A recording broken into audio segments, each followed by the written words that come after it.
أعوذ بالله من الشيطان الرجيم. بسم الله الرحمن الرحيم. الرحمن علم القرآن، خلق الإنسان، علمه البيان.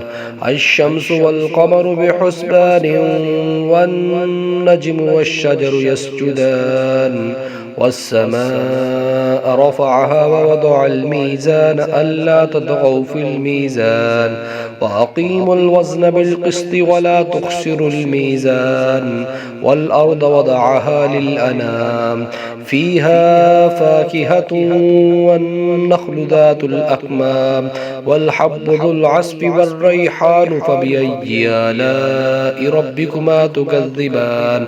خلق الإنسان من صلصال كالفخار، وخلق الجان من مارج من نار.